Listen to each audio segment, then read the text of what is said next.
한번 고백하겠습니다. 하나님 사랑합니다. 다시 한번 하나님 사랑합니다. 우리 옆에 분에게도 인사하죠. 하나님께 당신 사랑하시고 축복하십니다. 한번 축복해 주시죠. 저희는 이제 본당에서 예배드리지만 무디채플에서도 이제 영아부 엄마 아빠들이 예배를 열심히 드리고 있습니다. 무디채플에 있는 우리 영아부 엄마 아빠들에게도 하나님의 은혜와 축복이 있기를 소원합니다. 여러분의 반가운 그 얼굴을 소개시켜 드리려고 하는데요. 그 한국에 가신 분들이 참 많이 계시는데 한국에도 달라중앙연합감리교회 100번째 속회가 있는 거 아시죠? 아세요? 네. 그 한국 인터넷에 그 한국에서 모였던 모임의 사진이 하나 올라와서 제가 여러분에게 잠깐 소개하고 말씀을 나누려고 합니다. 사진 보여주시죠. 사진이 한국에서 와야 돼서 조금 시간이 걸립니다. 네. 보시면 반가운 얼굴들이 있거든요. 한번 잘 찾아보십시오. 숨은 그림 찾기입니다. 여러분 못 알아볼 수도 있어요. 보이세요? 누가 계시죠? 이성철 목사님만 보이시나 본데 그 옆에 사모님도 보이시죠? 한국에서 중앙연합감리교회 출신들이 한국에 귀국하셨는데요. 그분들이 모이셨습니다. 담임 목사님이 오신다니까 다 모이셔서 아마 그쪽에서 예배드리고 부흥회하고 속회하고 그리고 식사 교제까지 하신 것 같습니다. 여러분 담임 목사님 잘못 계실까 봐 걱정하시는 분 계시는데요. 보시다시피 잘 계십니다. 걱정하지 마시고 기도로 목사님 후원해 주시고 또 예배를 통해서 우리 중앙연합감리교회에서 열심히 기도하시는 우리 모두가 되기를 원합니다. 오늘 누가복음 7장 말씀을 통해서 울지 말고 일어나라는 제목으로 함께 말씀 나누려고 합니다. 한번 따라해볼까요? 울지 말고 일어나라. 다시 한번 울지 말고 일어나라. 여러분 그 마음속엔 누가 있습니까? 할렐루야. 예수님은 팍 나오시는데요. 여러분 인생 보좌에 인생 중심에 예수 그리스도가 계십니까? 아멘. 이쪽만 계시고 나머지는 누가 계시나요? 네. 내 안에 내가 너무 많아라는 그 노래 가사가 있는데 내 안에 사실 예수 그리스도보다 내가 더 많을 때가 참 많이 있습니다. 그래서 내가 때로는 내 안에서 나를 지배하고 나를 다스려서 때로는 그것 때문에 슬퍼하고 힘들 때가 참 많이 있어요. 한국대학 선교회 CCC에서 열심히 섬기셨고 지금은 청주 주님의 교회에서 목회하고 계신 주서택 목사님은 내 마음속에 울고 있는 내가 있어요라는 책을 쓴 적이 있습니다. 내 안에 울고 있는 내가 있다는 것이죠.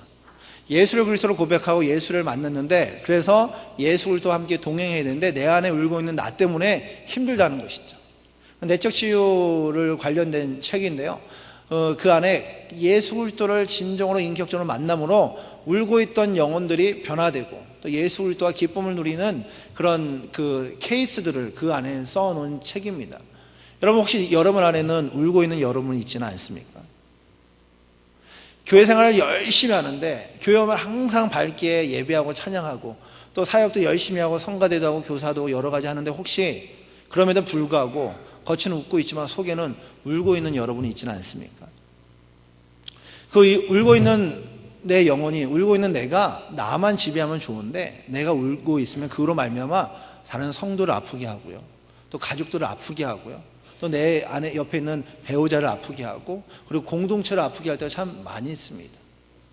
오늘 말씀을 통해서 내 안에 울고 있는 나의 모습, 혹시 슬퍼하고 있는 나의 모습, 아파하고 있는 나의 모습이 오늘 누가복음 7장 아들이 잃은 과부를 만나주신 예수님의 모습을 통해서 그 모든 것들을 뛰어넘는 은혜와 축복을 누리는 우리 모두가 되기를 주의 이름으로 축복합니다. 오늘 예수님께서는 나인성을 가십니다. 나인성이라는 동네를 가시는데요. 나인성을 가시는데 혼자 가신 것이 아니라 오늘 7장 11절 말씀 보니까 나인성이라는 성을 가실새 제자와 많은 무리와 동행하더니 여러분 예수님께서 나인성을 가세요. 만약에 여기서 덴튼까지 간다고 생각해 보십시오. 며칠을 걸리겠죠. 몇 시간 이상은 걸릴 텐데 그 길을 가는데 혼자 가지 않고요. 제자와 많은 무리와 동행을 합니다. 분위기가 어떨까요? 분위기가 나쁘지는 않을 겁니다. 왜냐하면 무리와 제자들과 함께하고 있으니까 말이죠. 거기다 지금 가는 나인성의 동네 이름이 뭐냐면 쉽게 말하면 행복한 동네. 귀여운, 즐거운, 이걸 나인이라는 이름이 귀여운, 즐거운이라는 뜻이랍니다. 그러니까 지금 행복한 동네를 가고 있습니다. 여러분 많은 무리와 제자들과 행복한 동네를 향해 지금 들어가고 계신 거예요. 그 분위기가 좋아야 됩니다. 그리고 그 동네에 가니까 그래도 이 동네에서는 좋은 일이 일어나겠지. 왜냐면은 그 행복한 동네라는 그 동네를 가면 어떻습니까? 행복하지 않겠습니까? 왠지 기분이 좋아야 되지 않습니까? 그런데 그런 감정을 가지고 마을 향하고 있는데 그 뜻과 또 무리와 동행하는 이들과는 다르게 오늘 조금 분위기가 묘한 장면을 맞이하게 됩니다. 왜냐하면 그 즐거운 동네에 장례가 있어요. 이스라엘 풍습은 장례를 하루에 끝낸답니다. 하루. 그러니까 그 소천하고 나서 하루에 장례를 끝내는 게 풍습이랍니다. 그러니까 이 슬픔이 얼마나 심하겠습니까? 5일장, 7일장 정도 되면 5일 정도 되고 7일 정도 돼서 장례식을 하면 어느 정도 슬픔이 다 거두쯤 됐을 텐데 하루 장이기 때문에 가족들과 헤어지고 나서 그 하루 동안은 굉장한 그 아픔과 그 슬픔이 있을 때이죠. 지금 그때 지금 예수님께서 만나게 되는 것입니다. 즐거운 동네에 가는데 근데 즐거운 동네에서 나오는 분위기는 즐겁지가 못합니다. 근데 그 장면을 보면 어느 정도로 심하냐? 과부의 아들, 외아들이 죽어요. 그러니까 과부는 상을 벌써 치렀겠죠. 남편의 장례도 치렀을 것이고 거기다가 외아들까지 장례를 치르고 있습니다. 어떻게 보면 과부에게 유일한 기쁨이 아들이었을 거예요. 아들을 의지하고 살았습니다. 그런데 그 아들을 장례하고 있습니다. 여러분 이 장면을 그림을 그리면 여러분 눈에는 어떤 그림이 먼저 들어오십니까? 누가 제일 먼저 들어옵니까? 만약에 장례식에 멀리서 우리가 보고 있다면 아마 그 장례를 치르고 있는 광경이 먼저 보일 겁니다. 근데 그 광경도 나중에 이야기를 듣게 되면 과부인데 과부가 아들을 잃어요. 그러니까 아들을 잃은, 독자를 잃은 과부가 먼저 눈에 들어오겠죠. 이 이야기는 우리가 눈에 들어오는 이 과부는 앞으로 삶이 만만치 않다는 것을 예시하고 있는 것입니다. 그러니까 앞으로 그 여인의 삶이 만만치가 않습니다. 독자 잃은 과부, 외아들 잃은 과부라는 게 이제 꼬리표로 달고 다니게 되었습니다. 그리고 그 꼬리표는 그녀의 삶 자체를 힘들게 만드는 겁니다. 왜냐하면 성서시대 때 이스라엘은 철저히 남성 위주의 사회입니다. 정치도, 경제도, 종교도, 사회도 대부분이 남성 중심입니다. 그렇기 때문에 여자는 늘 남자에게 종속되어 있습니다. 태어날 때는 아빠에게 종속되어 있고 아버지 돌아오면 큰 오빠에게 종속되다가 결혼하게 되면 남편에게 종속되죠. 또 남편이 죽게 되면 그 다음에 자녀에게, 아들에게 종속됩니다. 확인해 주세요. 종속된답니다. 여러분, 이 종속된다는 의미는 남성 위주의 사회에서 그래도 흔들림 없고 거리낌이 없는 삶을 살 수가 있어요. 왜냐하면 남편이 있으니까, 남자가 있으니까 말이죠. 그런데 남성 중심의 사회는 유산도 동일합니다. 아버지가 죽으면 남편에게 또 남자에게 가고, 만약에 남편이 죽으면 아들에게 유산이 유산을 받게 되어 있습니다. 근데 유산을 받던 아들이 죽었어요. 그럼 그 재산은 어떻게 될까요? 그 아들에게 있던 이 재산이 남편의 형제들에게 돌아가게 된답니다. 그러면 여인은 어떻습니까? 아들을 잃은 것뿐만 아니라 그에게는 경제적인 것도요, 사회적 지위도 다 잃어버리는 겁니다. 아들을 잃었다는 게 그냥 아들 하나 잃었다는 걸 끝나는 것이 아니라 그가 그 사회에서는 이제는 살 수 없게 되는 거죠. 이제는 사회에서 철저히 그는 외롭고 힘들고, 다시 말하면 우리가 쉽게 말하면 실패자의 삶을 살게 되는 것이죠. 사람들이 어떻게 보겠습니까? 그 아들 잃은 과부를 볼 때, 저 여자 얼마나 인생이 그러면 남편도 잃고 아들도 잃었을까? 한참 재수없네. 그러니까 저 여자는 우리보다 나죠. 또는 실패자야. 무시해도 돼. 함부로 대해도 돼. 그러니까 사람들 마음에는 이미 그 아들을 잃은 과부를 바라볼 때 이미 그렇게 바라보고 있다는 것이죠. 사실 세상은 이런 경우들을 많이 볼 때가 있습니다. 일반적인 모양을 갖고 있는 것 아니면 조금만 흠이 있거나 조금만 문제가 있으면 실패자로 또는 나보다 낮은 자로 비하하고 무시할 경우가 많이 있단 말이죠.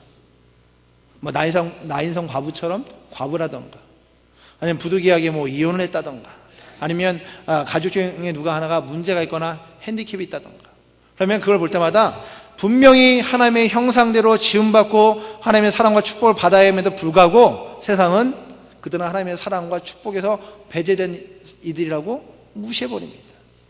그리고 그런 시선을 그에게 바라보고 그렇게 행동하고 그렇게 대하고 그렇게 말하게 된다는 것이죠. 그래서 사람들은 그 실패를 정해버리고 그 여인을 볼 때마다 실패. 저 사람은 이미 실패, 그리고 행복하지 못해, 축복받지 못한 사람 무시해버리고 그를 함부로 대하고, 그리고 그렇게 그 세상의 시선과 기준으로 그를 대하게 된다는 것이죠. 왜 이렇습니까? 왜냐하면 세상은요, 겉모양, 잘 되는 거, 성공하는 것이 인정받는 시대가 됩니다. 요즘 시대도 그렇잖아요. 대학에 들어가야만 성공이고, 직장에 가야만 성공이고, 결혼을 해야만 성공이고, 자녀가 잘 돼야만 성공이고, 그리고 겉모양이 이뻐야만 성공이고, 그렇지 못하면 실패예요. 모든 것을 겉으로 보이는 것, 겉으로 된 조건을 보고 단정 지으는 것이 이 시대의 모습이라는 것입니다. 그래서 여러분은 어떤 눈으로 바라볼지 모르지만 이 시대는 그렇게 해놓고 다른 이들은 실패를 해놓으면 그에 반해 우리는 성공한다는 거죠. 남을 낮춰놓으니까 나는 높아진다는 거죠. 저 사람은 과부야. 그 얘기는 나는 과부가 아니니까 좀 높다. 저 사람은 아들을 잃어버렸어. 그럼 나는 그 사람보다 조금 높다. 저 사람은 나보다 못나. 그럼 나는 저 사람보다 잘났다. 나를 높이기 위해서, 나를 성공시키기 위해서 누군가는 실패자로, 누군가는 낮추고 누군가는 비하하고 무시하는 게 이 세상의 시선의 모습이라는 것이죠. 쉽게 말하면 내가 높아지기 위해 누군가는 낮아지고 실패하고 죽어야 내가 사는 것이 이 세상의 모습이라는 것입니다. 그렇다면 예수님의 모습, 예수님의 시선은 어떤가 한번 보겠습니다. 예수님의 시선은 어디에 있는가? 예수님이 많은 이들과 함께하고 있습니다. 제자들 따라다니고 있습니다. 쉽게 말하면 인기쟁이에요. 그 길을 가는데 많은 사람이 따라다니면 인기 많은 분이 아닙니까? 그러면 이들과 재밌게 보내면서 이들 사이에서 나 그래도 성공한 사람이다, 나는 괜찮은 사람이다, 그리고 떳떳하게 살면서 자랑해서 어깨를 열고 머리를 들고 다닐 수 있는데, 그런데 예수님은요, 무리나 제자들에게 시선이 있지를 않습니다. 세상의 성공과 세상의 시선으로 바라보지를 않습니다. 예수님은 철저하게, 예수님의 눈에는요, 아들을 잃은 과부에게 있습니다. 그녀의 눈물을 보고 그녀의 슬픔을 예수님은 보고 있습니다. 이야기는 뭡니까? 예수님의 시선과 예수님의 기준은요, 세상과 다릅니다. 세상은요, 실패를 봅니다. 세상은요, 낮은 것을 봅니다. 세상은 무시하고 비하하는 그것을 보고 있는데, 그런데 예수님은요, 낮은 자를, 실패자를 지금 보고 있습니다. 그리고 세상과 다른 기준을 가지고, 세상과 다른 시선을 가지고 그 모든 아픔과 슬픔이 극복되기를 원하고 있는 것을 보게 돼요. 그래서 예수님의 시선은 무리에도 또 성공에도 있지 않고, 철저하게 예수님의 시선은 한 영혼, 한 생명에 있는 것을 보게 됩니다. 예수님 말씀하시죠. 내가 온 것은 양으로 생명을 얻게 하기 위해 왔다. 예수님이 오신 이유는요, 양으로 생명을 누리게 하기 위해였다. 그리고 더 풍성히 얻기 위하여 예수님께서 이 땅에 오셨다라고 이미 약속하시고 말씀하고 계십니다. 그러니까 예수님의 시선에 어디 있느냐? 실패했던, 넘어졌던, 눈물을 흘리던 상관없이 한 영혼, 한 생명에 그의 시선이 고정되어 있다는 것입니다. 이것이 예수님이 이 땅에 오신 목적이고, 또 예수님께서 영혼들에게 다가가는 이유가 바로 여기에 있습니다. 예수님은 늘 아버지의 손길이 필요한 곳을 가셔요. 이미 이사야서에서 이미 말씀하신 부분입니다. 이사야서 61장 1절 3절까지 말씀입니다. 우리 한번 같이 보고 읽기를 원하는데요. 이사야서 61장 1절 3절까지 말씀입니다. 한번 같이 읽겠습니다. 주 여호와 영이 시작.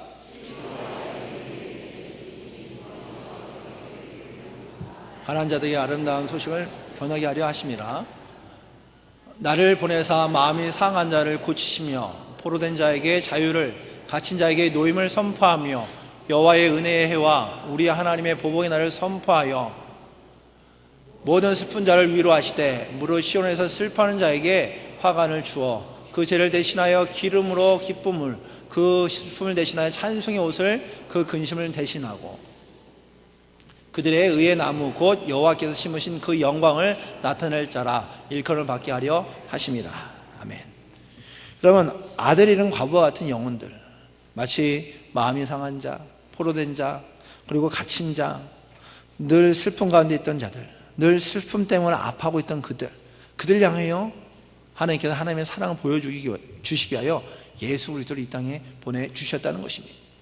예수님의 삶의 목적은 분명했기 때문에 늘 영혼에게 있어요. 슬퍼하고 눈물 흘리고 아파하는 영혼을 보면서 저가 아프구나, 저가 슬프구나, 저가 죄 안에 있구나, 저가 힘들구나, 예수는 늘 바라보고 있다는 것이죠. 그리고 예수님께서는 슬픔의 장례를 정지시킵니다. 그리고 말씀하시죠. 그 과부에게 울지 말라, 울지 말라. 그리고 그 여인을 보시고 불쌍히 여기시고 그리고 그 슬픔을 멈추길 원하십니다. 그리고 말씀하십니다. 말씀하시는 청년아, 내가 내게 말하노니 일어나라. 여러분, 슬픔의 근원이 어디 있습니까? 청년이 죽었어요. 아들이 죽었어요. 그런데 예수님께서 지금 그 장례를 멈춥니다. 어떻게 보면 그 장례식 분위기가 완전히 생뚱맞을 수가 있어요.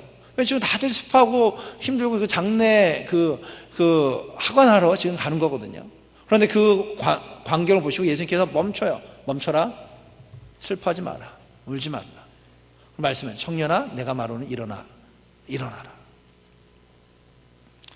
이 말씀은 생뚱맞은 명령일 수 있는데, 그런데 예수님의 이 말씀은 강력한 하나님의 일하심, 바로 일하심을 경험하는 귀한 명령이 되었습니다.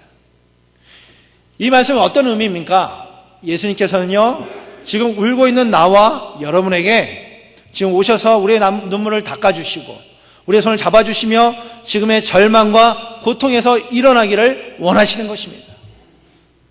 사랑하는 성도 여러분, 우리의 은혜는요, 금이나 은에게 있는 것이 아닙니다. 바로 예수 그리스도 안에 있음을 믿으시기 바랍니다. 세상이 바라는 것은요, 금과 은입니다. 예수님께서는요, 금과 은이 우리가 은혜가 아니라 바로 예수 그리스도를 맞이하고 예수 그리스도를 만나는 자들, 예수 그리스도를 만나는 자들이 영혼이 강건케 되고 세상의 시선을 뛰어넘어, 세상의 가치관을 뛰어넘어 하나님의 은혜를 누리게 된다는 것입니다. 제자 베드로도 얘기하지 않습니까? 내가 너에게 말하노니 금도 은도 없다. 그러나 나사렛 예수 이름으로 명하노니 일어나 걸어라. 금도 필요 없고 은도 필요한 것이 아니라 정말 필요한 것은, 우리에게 필요한 것은 바로 예수 그리스도. 예수 그리스도의 이름이면 모든 것들을 뛰어넘는 은혜가 있음을 믿습니다. 은보다 금보다 귀한 이름 예수 그리스도를 통하여서 우리의 아픔과 우리의 절망을 뛰어넘는 하나님의 은혜를 경험하는 우리 모두가 되기를 원합니다. 근데 이 설교를 준비하는데요, 제가 목사님 가시기 전에 몇 개의 설교를 준비하다가 이 말씀을 묵상하다가 갑자기 그런 노래가 생각나더라고요. 여러분 그 노래 아십니까? 개구리 소년 빰빠밤, 개구리 소년 빰빠밤. 모르세요? 모르세요? 그 개구리 왕눈이라는 노래, 만화 영화의 주제가입니다. 근데 그렇게 개구리 소년 하면서 네가 울면 무지개의 연못에 비가 온단다. 여러분, 개구리가 울어요. 그 개구리 소년 왕눈이가 지금 울어요. 울면 나 혼자 울어야 되는데 네가 울면 무지개 연못에 비가 온답니다.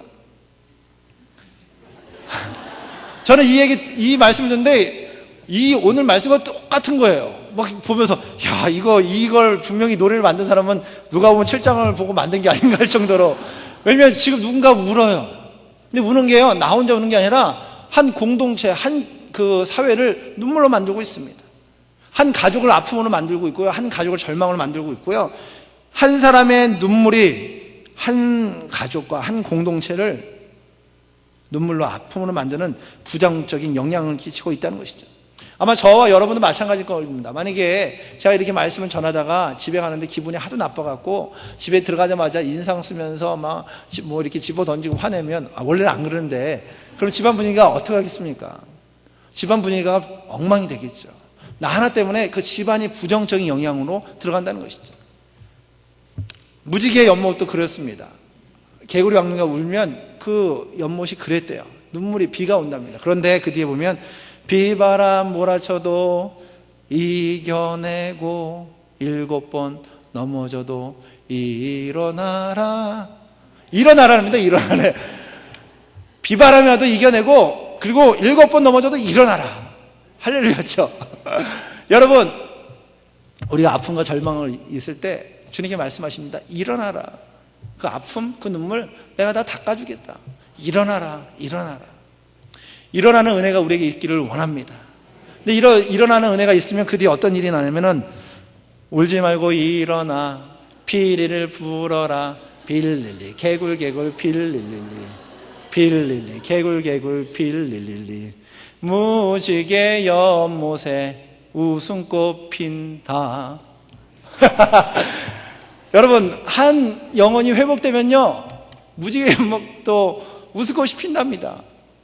여러분 안에 있는 아픔이 여러분의 안에 울고 있던 그 영혼이 예수 이름으로 일어나게 되면 우리가 치유되는 것뿐만 아니라 우리의 자녀들이, 우리의 가족이, 우리의 공동체가 예수 그리스도의 이름으로 회복될 줄 믿습니다. 근데 이걸 못하는 거예요.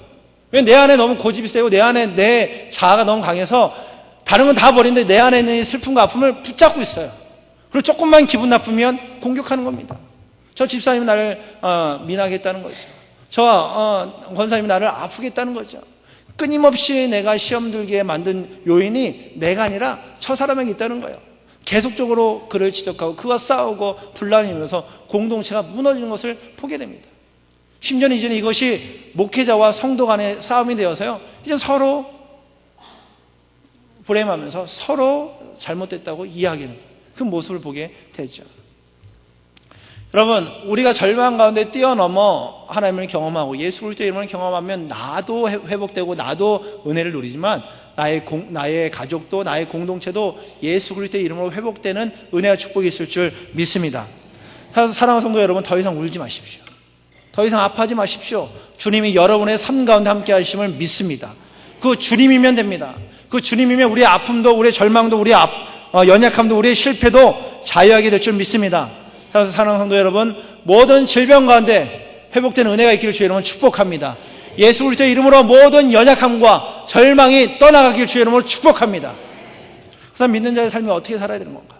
여러분, 주님께 우리와 함께 하신다는데 그러면 함께 하시고 우리와 늘 동행하시고 우리의 아픔을 치유하시는 예수님 우리와 함께 하신다는데 그러면 우리가 어떻게 살아야 될까요? 사실 이 과부는요, 과부에게 전부는 아들이었습니다. 아들이었어요. 남편도 없고 외아들이 전부 아닙니까? 아들이 전부예요. 그래서 아들을 의지하고 아들만 바라보고 살았습니다. 그렇기 때문에 아들을 잃었던 그 과부의 상심은 말로 표현할 수가 없었습니다. 근데 이제는 이 과부는 더 이상 아들을 의지할 필요가 없어요. 왜냐하면 예수 그리스도가 왕되어 주셔서, 그 예수 그리스도가 그의 삶에 들어가셔서 예수 그리스도가 직접 임재하시고 주장하시기 때문에 더 이상 아들을 의지하고 아들을 따라갈 이유가 없게 되었습니다.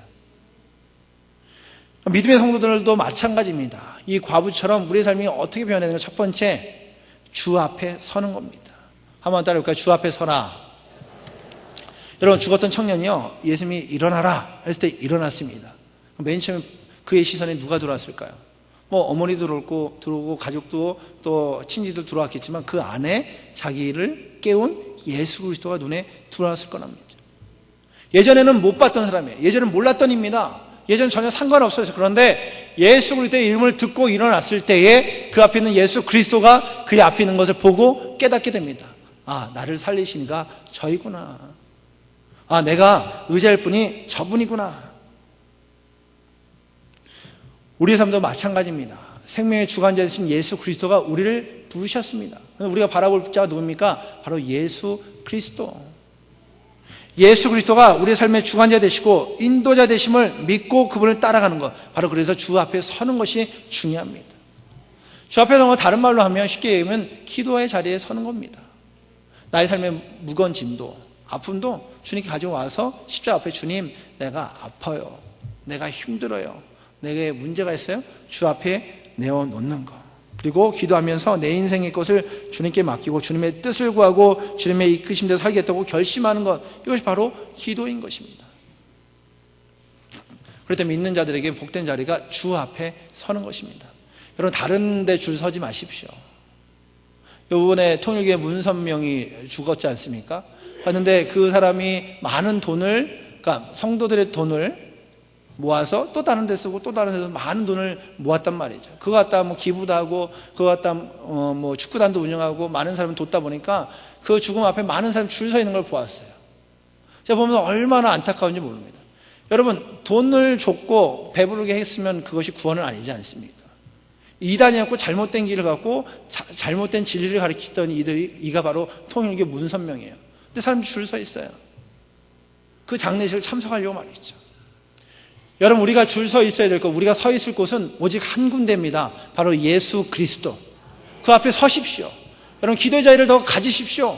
여러분, 직장이든 여러분의 사업이든 여러분의 학교이든 어디든지 주 앞에 서서 기도한 자리를 가지십시오. 그 자리가 복된 자리임을 믿습니다. 두 번째는요, 주 앞에 서는 것도 중요한데 주님을 영접해야 됩니다. 여러분, 교회로 왔습니다. 교회 생활 열심히 합니다. 교회에서 기쁘게 살고 재밌게 살았습니다. 그런데 예수와 전혀 상관없이 산다면 교회에 오는 목적이 없어요. 예수께서 말씀하시죠. 내가 곧 길이요 진리요 생명이니 나로 말미암지 않고는 아버지께로 올 자가 없다. 예수님이 길 되시고 진리 되시고 생명 되십니다. 그렇다면 진정한 진리 되시고 생명 되신 예수 그리스도를 나의 구주, 나의 하나님으로 맞아들이고 영접하는 것입니다. 오늘 시간도 예수님께서 이 자리에 오셔서 여러분의 마음 문을 두드립니다. 그 마음 문을 열어서 예수를 영접하기를 원하십니다. 영접한다는 건 어렵지가 않습니다. 나의 죄를 고백하고 주님, 저는 죄인입니다. 저의 죄를 용서하여 주시옵소서. 내가 주님을 나의 구주, 나의 하나님으로 믿습니다. 나의 인생을 주관하여 주시옵소서. 영접하면 주님께서 우리의 인생에 들어오셔서 주님의 뜻대로 주님이 원하신 대로 우리의 삶을 이끄시고 역사하실 줄 믿습니다. 이 은혜의 축복을 누리는 우리 모두가 되기를 주의 이름으로 소원합니다. 세 번째는요, 주의 음성은 귀 기울이는 겁니다. 한번 따라해볼까요? 주의 음성에 귀 기울여라. 우리가 들어야 될 음성은 주의 음성입니다. 근데 세상에는요, 요즘 세상에는 많은 소리들이 들려요. 많은 가치 기준이 우리를 어렵게 하고 힘들게 합니다. 예전에는 영혼이 귀했고 생명이 귀했는데 이제는 영혼도 생명도 하찮게 여기는 시대가 되었습니다. 여기 가장 큰 문제가 뭐냐면 많은 이들이 주의 음성을 듣지를 않습니다. 주의 음성을 듣지를 않아요. 그리고 세상의 기준과 세상의 가치관대로 산단 말이죠. 저희 어머님이 한국에 전화가 왔습니다. 저희 첫째가 이제 중학교에 입학했거든요. 그러니까는 전화하면서 혹시 그 첫째 사랑이가 필요한 게 뭐가 없냐? 그래서 없습니다. 다 있습니다. 걱정하지 마십시오. 성도들이 잘해주십니다. 그러니까는 그래도 뭐 필요한 게 없냐? 그러면서 그러세요. 혹시 핸드폰은 필요하지 않냐? 핸드폰이 필요는 하겠죠. 그러나 그 아이에게 지금 필요한 게 핸드폰은 아니거든요. 필요 없어요. 괜찮아요. 했더니 야, 여기는 초등학생들도 핸드폰을 갖고 다니는데 중학생인데 안 갖고 다니면 혹시 이렇게 왕따 당하는 거 아니냐? 뭐 이렇게 고민을 하세요. 여러분, 요즘 한국의 초등학생들은요, 핸드폰에도 레벨이 있답니다. A라는 핸드폰을 갖고 다니면요, 수업 시간에 이렇게 딱 내놓는데요. B라는 핸드폰은요, 책상 밑에다 놓는데요. C라는 핸드폰은요, 책 밑에다 집어넣고요. 뭐 D라는 핸드폰은 주머니에 넣고 E는요, 아예 가방에서 꺼내지도 않는답니다. 레벨을 다 정해놨대요. 그리고 세상의 기준을 세워놓고 이 기준대로 따라가면 성공이야. 그러니까 아이들이 그 핸드폰을 사기 위해서 부단히 어머니 아버지한테 조른답니다. 나 사달라고. 여러분, 학생이 학교 가서 공부해야지 핸드폰 갖다 뭐 하겠습니까? 설마 그걸 뭐 선생님들 그 강의 내용을 이렇게 녹음을 해갖고 막 듣고 애들이 또 외우고 뭐 그러려고 이거 사겠습니까? 또 한국의 학생들에겐 교복이 또 다른 교복이 있는데요. 그 한 메이커의 교복을 입어야 됩니다. 그 메이커의 교복을 메이커의 그 점퍼, 옷을 입어야 학교를 갈 수가 있대요. 뭐 미국에서는 잘 입지 않는 메이커인데 한국에서는 그게 레벨이 돼서 빨간 옷 입으면 레벨이 1이고 뭐 노란 옷 입으면 레벨이 2고 검은 옷 입으면 레벨이 5래요. 그래서 그 부단히 올라가려고 때로는 남의 옷도 뺏기도 하고요. 가서 자기 몸을 팔기도 하고요. 이런 시대가 되었습니다. 이들에게는요, 주의 음성이 안 들려요. 세상의 음성만 들립니다. 세상의 가치 기준만 들립니다. 그러니까 세상의 가치 기준이 들리니까 그대로 살려고 하는 거예요. 어떻게든지 좋은 핸드폰, 좋은 옷을 입어야 내가 만족스럽고 어디 가서 인정되는 것 같아요. 그런데 여러분, 우리가 들어야 될 음성은요, 세상의 가치 기준이 아닙니다. 세상의 성공의 소리가 아닙니다. 우리가 들어야 될 것은 예수 그리스도의 음성입니다. 예수 그리스도의 음성을 듣는 자가 그 안에 하나님의 능력을 경험하게 되는 것이죠. 오늘 과부가 예수의 음성을 들었습니다. 울지 말라. 죽었던 아들이 예수의 음성을 들었습니다. 일어나라. 그 음성을 들으니까 그의 삶이 변화가 일어나지 않습니까? 그리고 그들이 하나님의 능력을 경험하지 않습니까? 사도 바울도 이렇게 고백합니다. 로마서 12장 2절 말씀에 너희는 이 세대를 본받지를 말아라. 마음을 새롭게 하고 변화를 받아서 하나님의 선하시고 기뻐하시고 온전한 뜻이 무엇인지 분별하도록 하라. 저와 여러분이 요청합니다. 사랑하는 성도 여러분, 세상의 음성을 듣지 마십시오. 세상의 가치와 기준을 듣지 마십시오. 우리가 들어야 될 것은 온전히 오직 한 음성, 예수 그리스도의 음성입니다. 예수 그리스도의 음성 듣고 변화받아 새롭게 되어 하나님의 뜻이 무엇인지, 하나님의 바람이 무엇인지 듣고 그 뜻대로 살아가는 것이 복되다라고 사도 바울을 통해서 말하고 있습니다. 여러분, 시대의 음성을 듣지 마십시오. 그냥 온전히 주의 음성을 들으십시오. 주의 음성을 듣는 방법은 쉬운 방법이 있습니다. 성경을 펴는 겁니다. 기독교인의 87%, 미국의 87%가 성경을 가지고 있대요. 그런데 성경 읽는 사람은 4분의 1 정도 된답니다. 그러면 나머지는 성경을 안 읽는답니다. 아마 한국 분들은 그 성경을 갖고 있는 퍼센테이지가 한 120%, 150%는 될 거라 생각하기 합니다. 왜냐하면 한 가정당 성경이 한 3권, 4권 있지 않습니까? 그렇죠? 그럼 퍼센테이지는 굉장히 높은 퍼센테이지예요. 그러면 그 퍼센테이지만큼 하나님의 음성을 듣는데 집중하고 계십니까? 100% 하나님의 음성을 들려고 성경을 펴고 읽고 하나님의 뜻이 무엇인지, 하나님의 음성이 무엇인지 여러분 집중하고 계십니까? 바로 여러분의 가정에 있는 성경을 펴십시오. 성경을 읽으십시오. 하나님의 음성에 집중하십시오. 하나님의 뜻이 무엇인지 분별하시고 그 뜻대로 삶을 사는 우리 모두가 되기를 주의 이름으로 축복합니다. 네 번째, 주의 음성을 듣게 되면 이런 고백이 나옵니다. 나는 죽고 예수로 살자. 한번 따라해볼까요? 나는 죽고 예수로 살자. 여러분, 예전에는 아들이 중심이었고 아들이 갖고 있던 재산과 그리고 사회적 지위와 사회적 시선이 전부였던 그들이 이제 예수님의 그 능력과 은혜를 경험하고 음성을 들었습니다. 그 다음에 어떻게 됐습니까? 오늘 말씀 뒷부분에 보면 그들이 하나님께 영광을 돌리다 표현되어 있습니다. 하나님의 영광을 돌리게 되면 하나님의 영광대로 삶을 살게 되는 것이죠. 예전에는 내 마음대로 내 뜻대로 내가 원하는 대로 살았던 이들이 이제는 예수 그리스도로 말미암아 예수 그리스도의 뜻대로 예수 그리스도가 원하는 대로 삶을 살게 된다는 것이죠. 이 이야기는 우리가 살고 있는 삶의 터전에도 동일합니다. 우리가 사업을 하고 있던, 비즈니스를 하고 있던, 아니면 직장을 다니고 있던, 아니면 공부를 하고 있던, 아니면 개인적인 일을 하고 있던, 또는 학교에서 학생을 가르치던 어떤 자리든 어떤 환경이든 상관없이 예수 그리스도 영접하고 예수 그리스도를 맞이하는 이들은 예수 그리스도를 위해 사는 삶, 나는 죽고 예수로 사는 것이 우리가 해야 될 일임을 오늘 말씀을 통해서 가르쳐주고 계신 것입니다. 그래서 사도 바울도 고백을 하죠. 갈라디아 2장 20절 말씀에 내가 그리스도와 함께 십자가에 못 박혔나니. 우리 잘 알고 있는 말씀 아닙니까? 우리 같이 한번 읽어보겠습니다. 시작. 내가 사는 것이 아니요 오직 내 안에 그리스도께서 사신 것이라. 이제 내가 육체 가운데 사는 것은 나를 사랑하사 나를 위하여 자기 자신을 버리신 하나님의 아들을 믿음 안에 사는 것이라. 아멘. 여러분, 이제 우리가 사는 것이요 겉사람, 겉모양, 세상의 성공, 세상 가치 기준으로 사는 것이 아니라 온전히 예수 그리스도 하나님의 아들을 믿는 믿음 안에서 사는 것. 다시 말하면 내 안에 있던 그 자랑과 성공은 다 내려놓고 예수 그리스도를 위해 사는 것, 예수 그리스도의 뜻을 위해, 하나님의 뜻을 위해 하나님의 영광을 사는 것, 이것이 주님께서 우리에게 원하시는 바라는 것입니다. 그래서 우리 안에 있는 세상의 가치 기준은 버리십시오. 그리고 예수 그리스도로 속 사람이 강건해지는 은혜와 축복이 있기를 원합니다. 그리고 그 예수 그리스도와 따라감으로 인하여 예수 그리스도를 위해 삶을 사는, 예수 그리스도로 살기로 작정하는 예수 그리스도가 우리의 삶의 기준 되는 우리가 되기를 주님으로 축복합니다. 마지막 5번째는요, 하나님의 목적대로 쓰임받는 자가 되어야 됩니다. 오늘 죽은 자가 살아났습니다. 아픔이 해결됐습니다. 절망이 해결됐습니다. 그 뒤에 뭐합니까? 하나님께 영광을 돌리잖아요. 저와 여러분의 삶의 목적이 무엇입니까? 하나님께서 우리를 하나님의 자녀 삼으심으로 인하여 하나님의 영광 돌리기 위하여, 하나님께 영광 돌리기 위하여, 다시 말하면 하나님께 예배하기 위하여 우리를 만들어 주셨습니다. 여러분, 만약에 이 마이크가 목소리를 크게 하는 데 사용되어야 되지 않습니까? 근데 이 마이크를 어린아이들 빼갖고 이거 가지고 뭐 야구를 하거나 골프를 하면 이 마이크가 어떻습니까? 쓰임과는 전혀 상관없는 대로 쓰임받는 거 아닙니까? 쓰이는, 목적대로 쓰임받는 것이, 그것이 은혜예요. 저 여러분은 하나님의 영광을 위하여 창조되었고 하나님을 예배하기 위하여 우리를 세워주셨습니다. 그렇다면 우리의 삶은 하나님을 예배하고 하나님께 영광 돌리기에 우리는 사는 거예요. 무엇을 먹던 무엇을 마시던 무슨 일을 하던 돈을 벌던 공부를 하던 모든 것을 하나님께 예배하고 하나님의 영광 돌리기 위하여 우리를 세워주셨음을 믿습니다.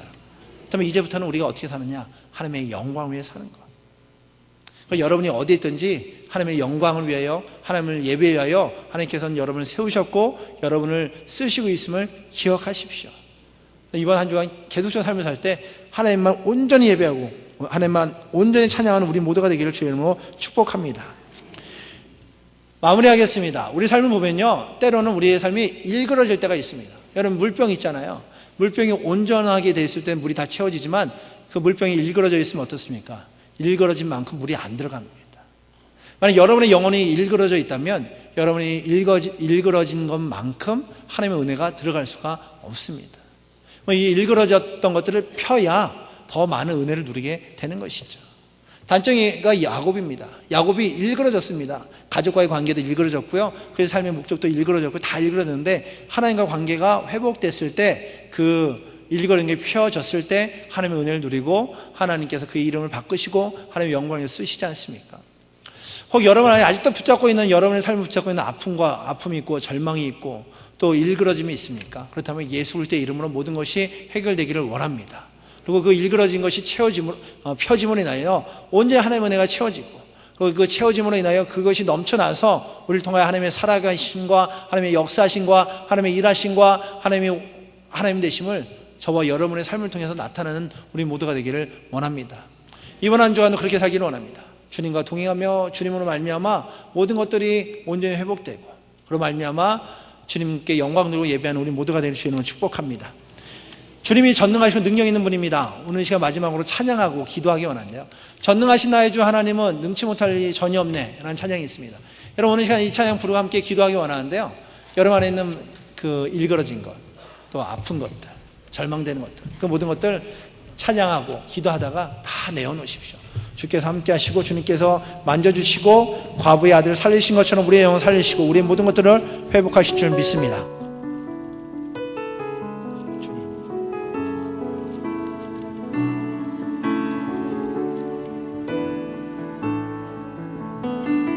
전능하신